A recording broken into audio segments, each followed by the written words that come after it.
প্রথম রজনীতে 7টি পুষ্ট গরু দেখলাম, যেগুলো নীলনদ থেকে বের হয়ে এলো এবং নীলনদের তীরে ঘাস খেতে লাগলো। ঠিক সেই সময় নদী শুকিয়ে গেল এবং 7টি হ্যাংলা পাতলা গরু নীলনদ থেকে বের হয়ে এলো এবং নদীর তীরের গরুগুলোকে হামলা করে গিলে ফেলল। দ্বিতীয় রজনীতে গরুগুলা ছাড়াও 7টি সবুজ পুষ্ট গমের দানা দেখলাম। এরপর পরই 7টি শুকনো রোগা গমের দানা দেখলাম। সেই দানাগুলো সবুজ সতেজ ফসলগুলোকে আক্রমণ করে নষ্ট করে ফেলল। জনাব অজ্ঞামোহরের খাদেমগণ আমার খোয়াবের ব্যাখ্যা পূর্বেও শুনেছে এবং আজ পর্যন্ত সময় চেয়েছে যেন ব্যাখ্যা করতে পারে। এখন কি আমার খোয়াবের ব্যাখ্যা বলবেন?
আচ্ছা, কি হয়েছে আমাদেরকে বলুন, আমরাও শুনি। আমি অসংখ্যবার তালাশ করেছি, নক্ষত্র ও তারাপুঞ্জিদের অবস্থান নির্ণয় করেছি, মৃতের আত্মনাদ অন্বেষণ করেছি, শয়তান ও প্রেতাত্মাদের সহযোগিতা কামনা করেছি যেন আপনার খোয়াবের ব্যাখ্যা করতে পারি, কিন্তু এমন কোনো খোয়াব নেই যেগুলি আমরা ব্যাখ্যা করতে সক্ষম হইনি, কিন্তু আপনার খোয়াব একেবারেই ভিন্ন। এই খোয়াবের ব্যাখ্যা দেওয়া আসলে আমাদের পক্ষে সম্ভব নয়। মহামান্য বাদশাহ, আমরা 3জনই আমাদের জাদুশাস্ত্র ও সামর্থ্য দিয়ে আপ্রাণ চেষ্টা করেছি, কিন্তু পারিনি। আমাদের সকল খোয়াব বিশ্লেষণকারীদের ব্যাখ্যা হচ্ছে প্রাগৈতিহাসিক কাল থেকে গরুকে মিশরের জন্য বছর হিসেবে ব্যাখ্যা করা হয়েছে। আপাতত এটাই পেয়েছি।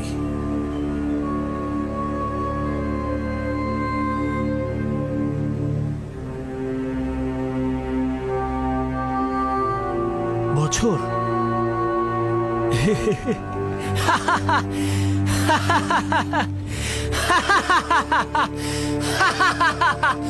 বছর?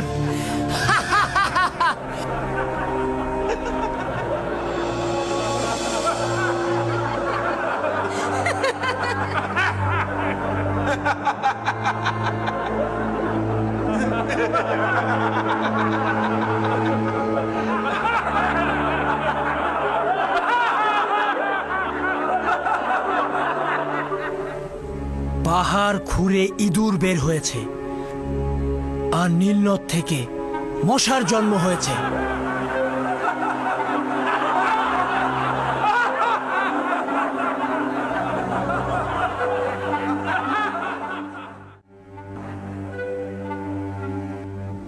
আমার খোয়াবের ব্যাখ্যা হলো গরু মানে বছর।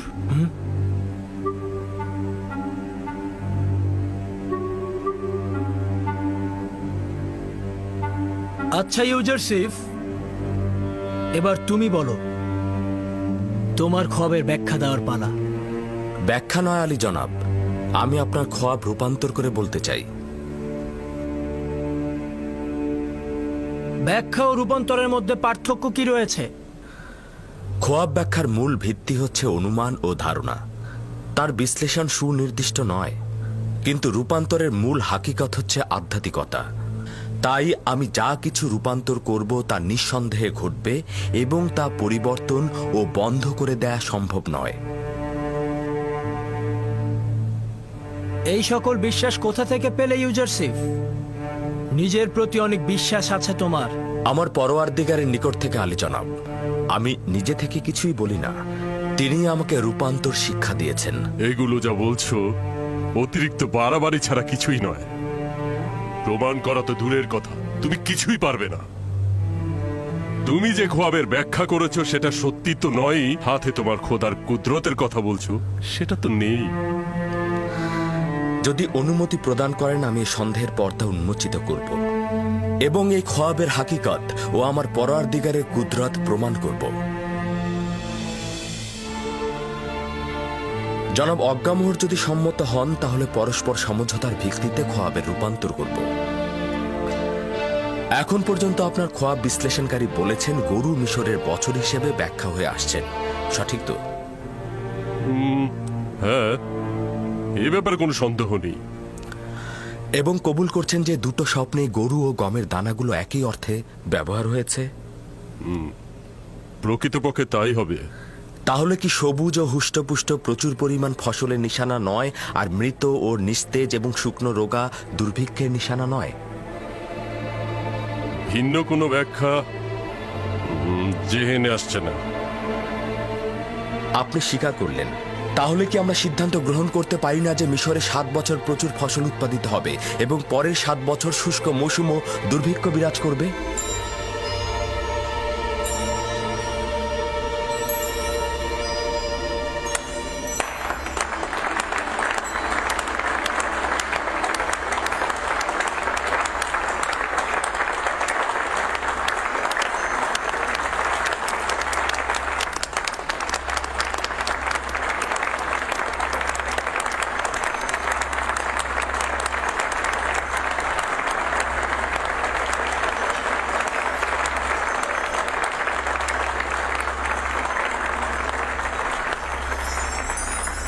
সাবাস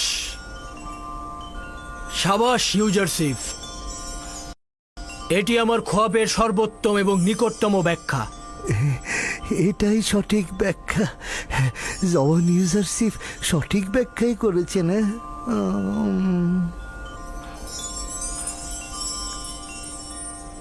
দেখলেন তো অজ্ঞামোহর, বলেছিলাম না এরা ফাউ খাওয়ার দল। এরা অযথাই নিজেদের খোয়াব বিশ্লেষণকারী দাবি করে। এরা সবকিছু নিজেদের উদ্ভট কল্পনা থেকে বলে থাকে, যেই সব বিশ্লেষণ কখনোই কারো উপকারে আসে না। আপাত দৃষ্টিতে এই ব্যাখ্যা সঠিক, কিন্তু ব্যাখ্যার বাস্তবতা সঠিকভাবে বাস্তবায়ন হবে না। বিষয়টির ব্যাপারে যথেষ্ট সন্দেহ রয়েছে।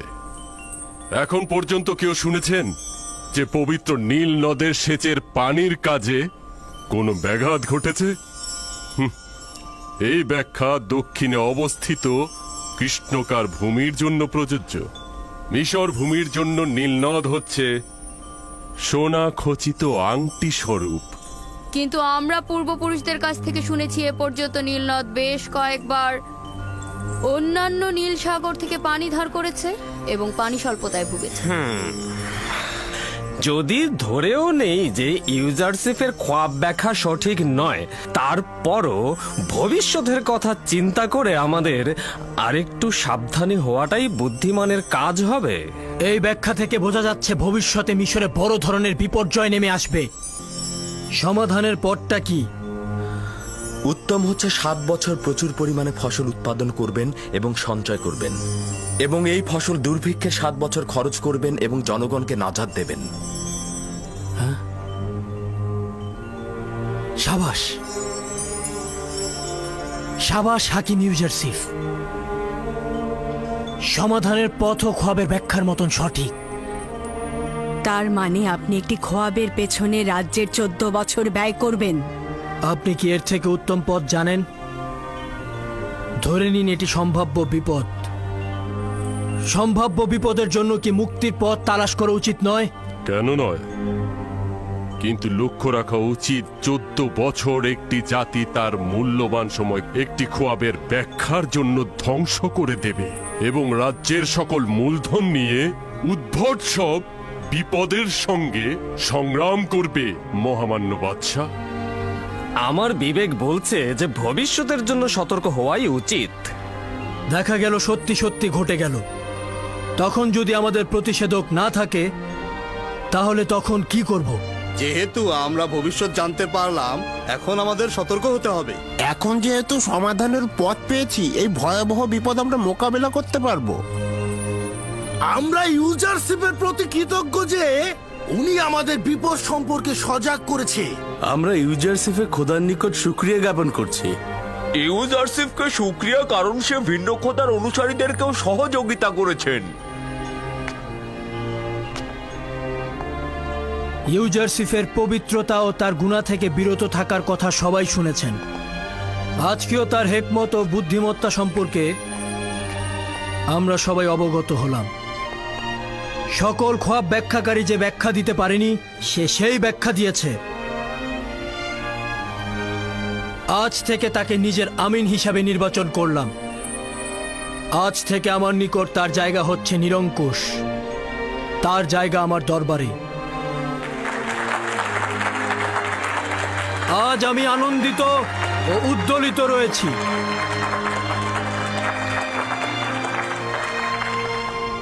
আমি চাইছি না এই খুশি তোমার খোয়াব ব্যাখ্যাকারীদের শাস্তি দিয়ে ক্রোধে রূপান্তরিত হোক। আজ মিশরের খাদেমদের এবং তাদের খোয়াব ব্যাখ্যাকারীদের অক্ষমতা আপনাদের সকলের সামনে প্রকাশিত হলো এবং আপনারা দেখলেন যে আমুন খোদার চাইতো শক্তিশালী খোদা রয়েছে। আমার খুশি ক্রোধে রূপান্তরিত না করতে চাইলে এখান থেকে চলে যান।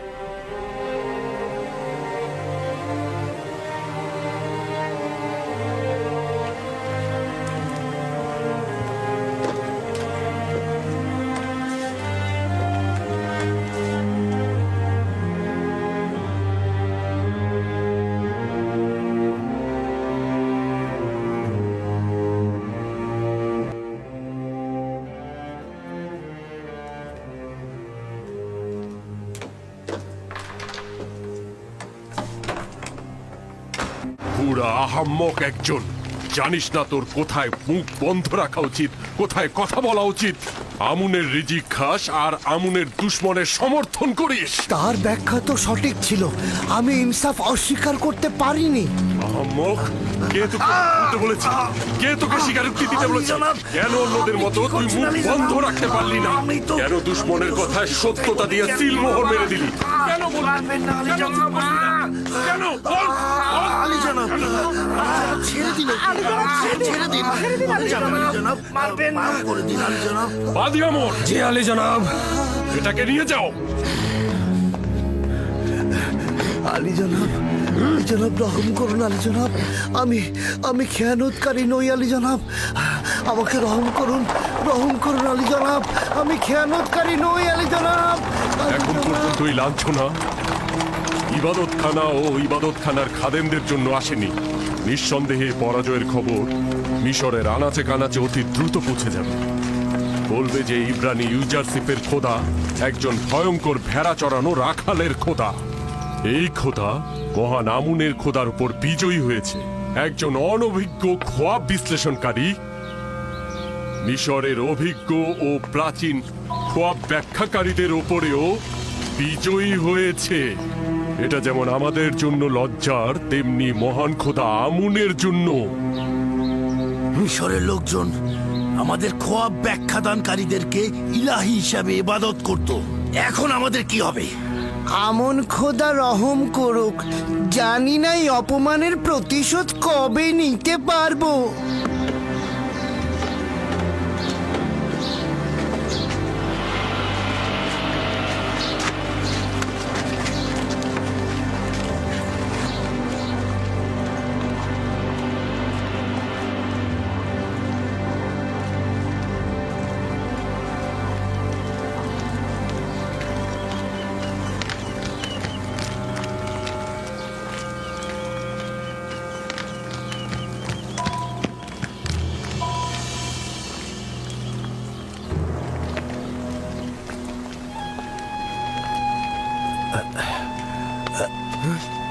আমাকে ক্ষমা করবে, তুমি কি রাজমহলের কাজে নিযুক্ত?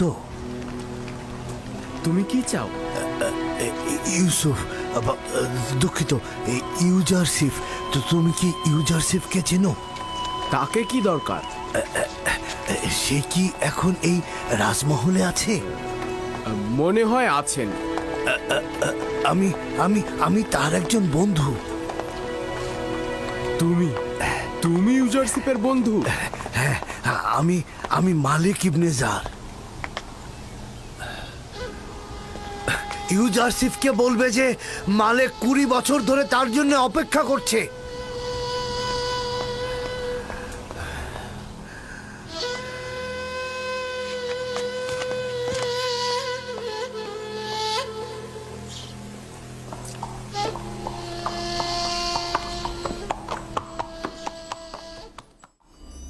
জনাব ইউজারশিপ আমার খবরের ব্যাখ্যা এমনভাবে করেছেন যে সামনে বড় ধরনের দুর্ভিক্ষ রয়েছে এবং এই বিশাল সংকট মোকাবেলায়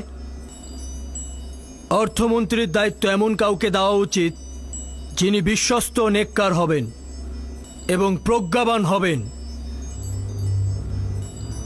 আপনারা মিশরের গণ্যমান্য ব্যক্তিগণ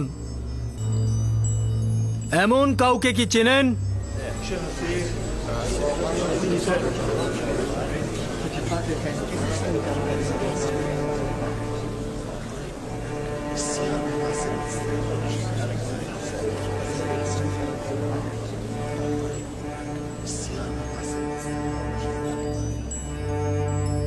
মহামান্য বাদশাহ পুতিফার, এই সংকট মোকাবেলায় তিনি সবচেয়ে উত্তম ব্যক্তি।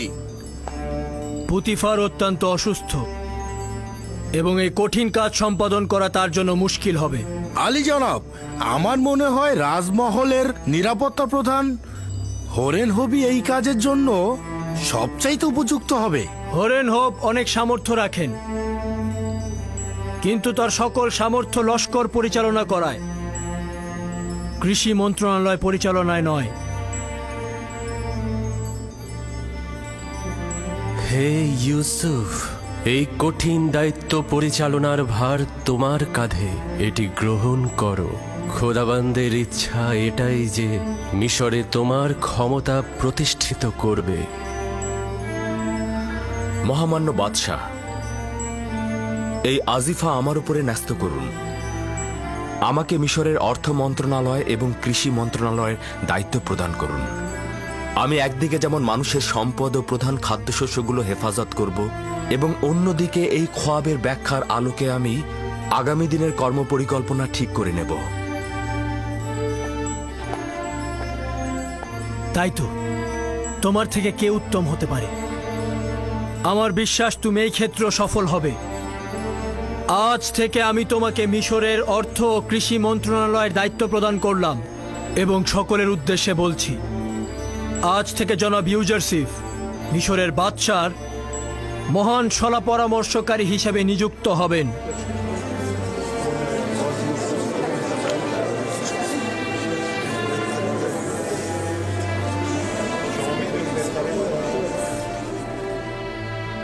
জোয়ানটি আমার অপরিচিত, কিন্তু সে বেশ জ্ঞানী। আচ্ছা, কিন্তু তোমার কি মনে হয় এই যুবক সেরকম কঠিন কাজ করতে পারবে? তা জানি না। তোমাদের কি মনে হয় তার খোদা কি আমাদের খোদাগণের চেয়েও মহান আর শক্তিশালী? আমার কিন্তু তাই মনে হয়। দেখলে না কিভাবে অকমহর ও ইবাদত খানের খাদেমরা পরাজয় স্বীকার করলো? তবে যাই বলো না কেন, মিশরে অভিজাত সম্প্রদায় থাকতে একজন ভিনদেশীকে নির্বাচিত করা লজ্জায় মাথা কাটার অবস্থা। আপনারা মিশরের সম্ভ্রান্ত ব্যক্তিগণ জানেন যে সাধারণ জনগণের কাছে খব বিশ্লেষণকারীগণ কতটা পদমর্যাদার অধিকারী, এবং যে কেউ এই মাকামে পৌঁছাতে পারে না। উনি যে নজির আমাদের সবাইকে দেখিয়েছেন তা সবাই দেখাতে পারে না। তার এই অভিষেক অনুষ্ঠান জাঁকজমকপূর্ণ ও স্বর্ণখচিত করে রাখব। আজ মহামান্য বাদশাহ উদার হস্তে এই নগণ্য বাদশার উপর দায়িত্ব অর্পণ করেছেন। আমার তাগাদ এই যে এই আনুকূল্যকে কামেল করুন। আমি জনাব ইউজারসিফের সকল তাগাদ গ্রহণ করব। আমার দুইটি তাগাদ। প্রথমটি, আমার কারণে কারাগারে বন্দী সকল নারীকে আপনি আজাদ করে দেবেন।